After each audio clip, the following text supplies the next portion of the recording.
When you're thinking about upgrading a home theater or turning a spare bedroom into a decent-sized listening room, the first question that pops up is usually, do I really need in-ceiling speakers, or am I just adding another layer of complexity?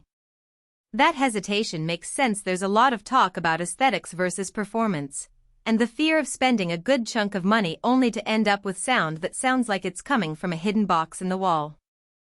I'm going to walk through what it actually feels like to live with the Klipsch THX 5002S in-ceiling speakers, where they shine, where they fall short, and who should seriously consider them versus who might be better off looking elsewhere. Link is in the description if you want to check the product details on Amazon. First, a little context about the category. In-ceiling speakers are a niche that sits between visible bookshelf or floor-standing units and the truly invisible solutions you get in high-end custom installations. They promise a clean look while still delivering enough punch for movies, music, and even sports. The challenge is that you have to balance the acoustic realities of mounting a driver up in a room, reflections off the ceiling, the distance to the listening spot, and the fact that you can't just tilt them for optimal imaging. The THX 5002S tries to solve those issues by offering a two-way design with a dedicated tweeter and a larger woofer, a bass reflex port, and THX ULTRA certification that says it's been measured against a pretty strict performance envelope. If you're the type who watches blockbuster movies on a big screen and wants the overhead ambience to feel real, think of those rainstorm scenes where the sound seems to come from above, then this speaker could be a good match. The THX badge isn't just a marketing sticker, it means Klipsch has taken the unit through a series of lab measurements that ensure it meets certain frequency response and distortion thresholds. In practice, that translates to a smoother, less harsh high-end than you might get from a cheaper ceiling unit that simply throws a single driver into a housing.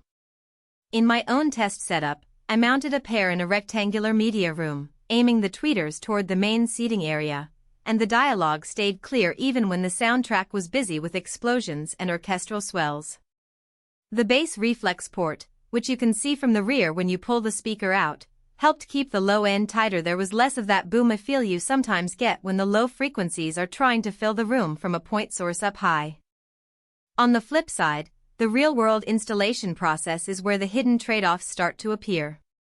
The package does come with a fairly complete installation kit, mounting brackets, screws, a zip cord, and a guide that calls out exact stud locations and recommended ceiling heights. But those instructions assume a fairly standard drywall ceiling with a clear path to the joists. If you have a plaster ceiling, acoustic tiles, or any kind of insulation that sits directly behind the surface, you'll need to cut a larger opening to accommodate the bass reflex port, otherwise you risk muffling the low frequencies. In a recent conversation with a homeowner who tried to install these in a finished bedroom, the extra work of patching the larger hole ended up costing more in time and materials than the speakers themselves. That's a practical weakness that isn't always obvious until you pull the box off the shelf. Another point that often trips people up is the aesthetic. The white grille is meant to blend into light-colored ceilings, and it does a decent job when the paint matches close.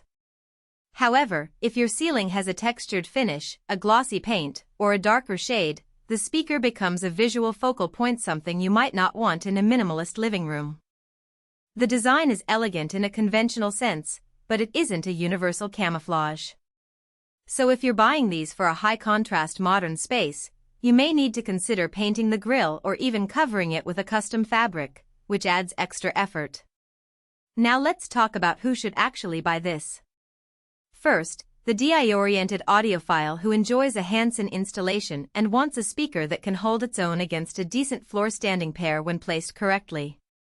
The THX 5002S works best when you have control over the room's acoustic treatment, like adding absorptive panels behind the listening position or using a calibrated AV receiver with proper crossover settings.